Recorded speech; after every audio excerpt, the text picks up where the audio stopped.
तो मूवी की स्टार्टिंग में हम एक लड़की के कैरेक्टर को देखते हैं जिसका नाम राया होता है और जिस जगह वो रहती है वो उसकी पास्ट की कुछ स्टोरी बता रही है कि कुछ साल पहले ये लैंड काफी प्यारा हुआ करता था। ऐसे लगता था जैसे कोई जन्नत का हिस्सा हो। यहाँ पर इंसान और ड्रैगन्स मिल के रहा करते थे। सब हंसी खुशी रहते थे, एक दूसरे की मदद करते थे, खाना साथ खाते थे, इवन खेलते भी साथ थे। ड्रैगन्स के और इंसानों के बच्चे एक दूसरे के दोस्त हुआ करते थे। लेकिन एक दिन अचानक हमारे लैंड को किसी की नजर लग गई और यहाँ पे इविल स्पिरिट्स आ गईं। उन इविल ने हमारे लैंड पर अटैक करना शुरू कर दिया और वो जिसको भी टच करते थे वो पत्थर का बन जाता था। वो हमारे लैंड के पीस से खुश नहीं थे। वो सब कुछ डिस्ट्रॉय करते गए, इवन ग्रीनरी भी, और सब लोगों को पत्थर बनाते गए। लेकिन जब ये सब कुछ हो रहा था तो एक छोटा सा ड्रैगन जिसका नाम सीसू था वो इनसे बच गया और उसके कुछ भाई भी थे। इनके अलावा बाकी सारे ड्रैगन्स और इंसान पत्थर बन चुके थे। तो इन सब ने मिलकर एक प्लान किया कि हमारे पास जितने भी पावर्स हैं हम उसे एक जेम में यानी एक पत्थर में जमा कर देंगे। उसमें हमारा प्यार है, पीस है और केयर है और ये जरूर उन इविल स्पिरिट्स को मार डालेगी, खत्म कर देगी उनके मैजिक को। हम इसको यूज करके सब ड्रैगन्स को और सब इंसानों को पत्थर से हटाकर दोबारा से नॉर्मल कर देंगे। और फिर उन्होंने ऐसा ही किया और उन सब भाइयों ने मिलकर एक पत्थर में यानी एक जेम में अपनी सारी पावर्स, अपना सारा प्यार डाल दिया। और फिर उसके बाद जब वो उन इंसानों के पास लाए जो कि पत्थर के बने हुए थे तो सरप्राइजिंगली वो इंसान भी ठीक होने लगे। लेकिन यहाँ पर दुख की बात ये थी कि उस पत्थर का उन ड्रैगन्स पर कोई असर नहीं हो रहा था। वो ड्रैगन्स पत्थर के ही बने रहे और नॉर्मल कभी भी ना हो सके। लेकिन जिस जेम में इन्होंने वो सारी चीजें डालकर उसको तैयार किया था उसके पीछे बाकी लोग पड़ गए और उन्होंने कहा कि हो सकता है कि हम इस पर और काम करें और बाकी ड्रैगन्स को भी नॉर्मल किया जा सके। तो हमारे इस लैंड के 5 हिस्से हो गए जब लोगों में लड़ाइयाँ डल गईं। हमारा लैंड बहुत ही प्यारा हुआ करता था। इसमें नदियाँ थीं, बाग थे, लोग मिलकर रहते थे। लेकिन सिर्फ उन एक इविल की वजह से हमारा लैंड 5 अलग हिस्सों में डिवाइड होकर रेगिस्तान बन गया, एक डेजर्ट बन गया। और ये स्टोरी राया काफी सैड होकर सुना रही होती है कि उसके बाद से हमारे लैंड में सीसू के अलावा कोई भी ड्रैगन नहीं बचा। अब राया भी इसी लैंड की एक छोटी बच्ची थी। उसके पास एक हेजहॉग जैसा छोटा सा क्यूट सा पेट था।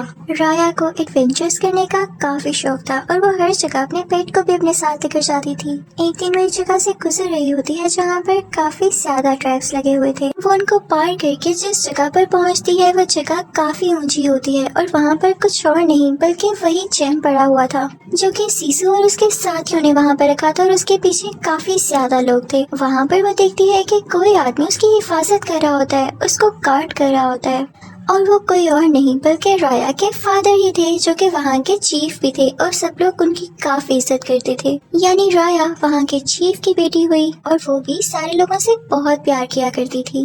अब यहाँ पर राया के फादर उसे कहते हैं कि मेरी बेटी क्यों ना हम एक छोटी सी फाइट करते हैं। जिस जगह पर ये जेम है यहाँ पर कोई नहीं आ सका और अगर आज तुम इसके अंदर आ गई तो मैं मान जाऊंगा कि मेरी बेटी काफी स्ट्रॉन्ग है और इस जेम को हासिल कर सकती है। तो क्यों ना हो जाए शुरू। और फिर हम देखते हैं कि राया उसके अंदर जाने की कोशिश कर रही होती है और उसके फादर उसे रोक रहे होते हैं और वो दोनों बहुत ही प्यारी तरह से एक दूसरे से लड़ रहे होते हैं। राया को एडवेंचर्स करने का बचपन से ही शौक था, इसलिए वो यहाँ पे फाइट तो नहीं जीत पाती। लेकिन जिस सर्कल के अंदर वो जेम था वो सर्कल को टच कर लेती है जिसकी वजह से उसके फादर काफी खुश होते हैं कि मेरी बेटी हर चीज कर सकती है। और वो उसे कहते हैं कि देखा, मैं जानता था कि मेरी बेटी मेरे साथ ही इस जेम को गार्ड करेगी, मुझे फख्र है तुम पे। उसके बाद राया के फादर अपनी बेटी से कहने लगते हैं कि देखो बेटा, तुम जानती हो ना कि हमारा कुमांड्रा लैंड कितना प्यारा था, लेकिन लोगों की लड़ाई की वजह से वो अलहदा हो गया और इस एक जेम के पीछे सब लोग हमसे दूर हो गए। तो हमें दोबारा से प्यार से उन सबको एक साथ करना है और अपना लैंड दोबारा से ठीक करना है। और इसके लिए तुम जानती हो मैंने आज क्या किया है? मैंने एक बहुत बड़ा डिनर रखा है जिसमें मैंने बाकी सारे लैंड के लोगों को भी बुलाया है और उम्मीद है कि सब लोग आप इसमें सुलह कर लें। तुम भी दुआ करना। अब हम देखते हैं कि डिनर स्टार्ट होता है और तरह तरह के खाने लगाए जाते हैं। वहाँ पर बाकी लैंड के भी लोग आते हैं। इसी तरह किसी दूसरे लैंड की चीफ की भी बेटी होती है जिसकी एज बिल्कुल राया जितनी ही होती है। उन दोनों की आपस में काफी अच्छी दोस्ती हो जाती है। वो दोनों मिलकर लैंड की बातें करने लगती हैं और फिर उसका मैप देखने लगती हैं। यहाँ पर हम पे ये रिवील होता है कि सीसू एक फीमेल होती है, यानी वो एक फीमेल ड्रैगन थी और वो काफी अरसे से किसी नदी के नीचे गहरी नींद सो रही थी। यानी जब सब ड्रैगन्स मारे गए तो उसने सोचा कि अब मेरा इंसानों में क्या काम है, और वो इनकी लड़ाइयों की वजह से इनसे दूर चली गई। तो ये दोनों प्लान करती हैं कि हम उसे ढूंढेंगे और उसे वापस लाएंगे क्योंकि वो बहुत अच्छी ड्रैगन थी। तो वो दूसरी चीफ की बेटी राया को एक पेंडेंट गिफ्ट करती है और उन दोनों में अब काफी अच्छी दोस्ती हो जाती है। राया दिल की बहुत अच्छी होती है तो वो समझती है कि वो लड़की काफी अच्छी है। वो अपने फादर के मना करने के बावजूद भी उसे बता देती है कि जेम कहाँ पर है और अब वो दोनों उस जगह पर जाते हैं। लेकिन यहाँ पर आते ही वो लड़की चेंज हो जाती है और वो बेचारी राया को धक्का दे देती है क्योंकि उसका मकसद सिर्फ और सिर्फ वो जेम हासिल करना था। वो पूरी लड़की राया से कहती है कि बस तुम लोगों ने इस जेम का बहुत ख्याल रख लिया, अब ये हमारे ट्राइब के पास आएगा। जाहिर है हमारा भी इस जेम से कोई ना कोई लिंक है। और ये कहते ही वो पूरी लड़की आसमान की तरफ कोई ग्लोई चीज फेंकती है, यानी वो अपने लोगों को सिग्नल देके यहाँ पर बुला रही थी कि जेम यहाँ पर ही है और ये इसका प्री प्लान था।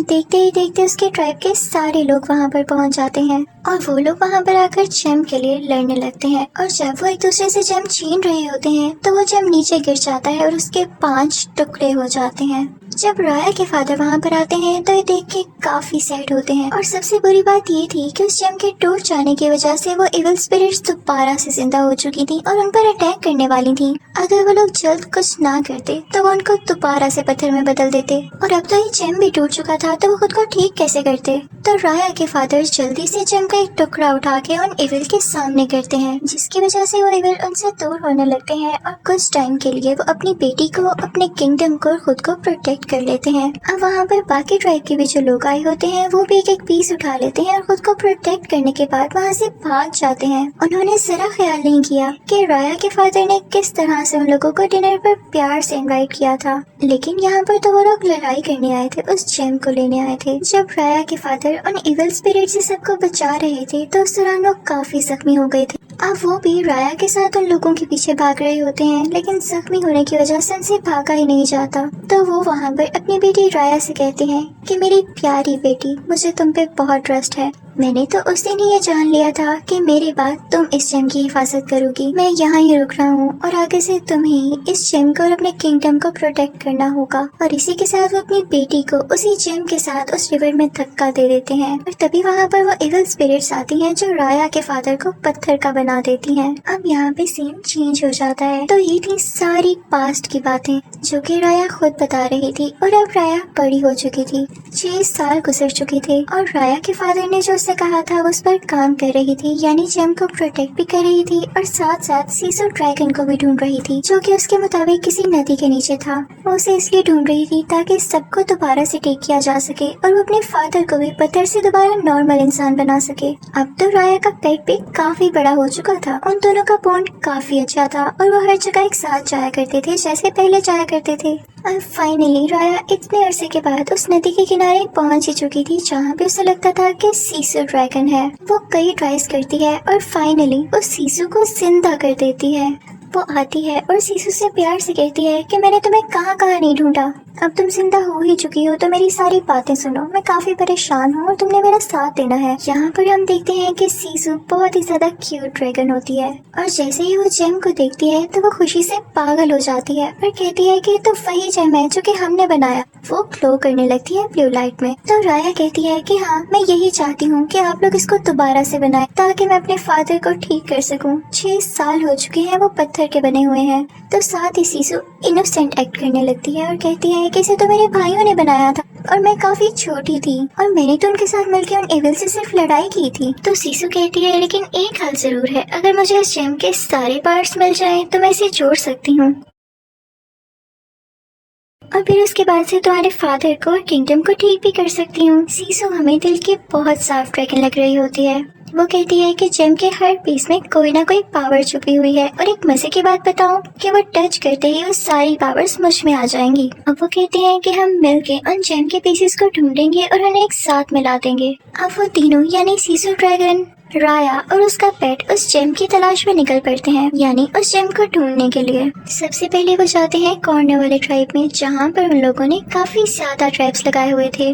अब राया क्योंकि एडवेंचरस थी और काफी ज्यादा स्ट्रॉन्ग थी तो उन ट्रैप्स को पार कर लेती है और यहाँ पर बड़ी आसानी से वो जेम का पीस उठा लेती है। तो यहाँ पर हमें पता चलता है कि इस जेम से जो पावर सीसू को मिली थी वो ये था कि वो किसी भी फॉर्म में बदल सकती थी, जिसे पाकर वो खुद भी काफी ज्यादा खुश होती है। वो पर्पल बालों वाली एक क्यूट सी लड़की बन जाती है और उसके बाद वो काफी ज्यादा खुश थी। लेकिन इस बात की खबर जब दूसरे लैंड को होती है तो वही बुरी लड़की जिसने बचपन में राया को धोखा दिया था वहाँ पर अपनी कुछ आर्मी के साथ आ जाती है और उन पर अटैक करने लगती है। लेकिन राया और सीसू वहाँ से भाग जाती हैं। जब वो वहाँ से निकलती हैं तो उन्हें एक छोटा बच्चा दिखाई देता है जिसकी एक छोटी सी बोट थी। वो बहुत ही प्यार से इन दोनों से कहता है कि आप मेरी बोट में आ जाएं।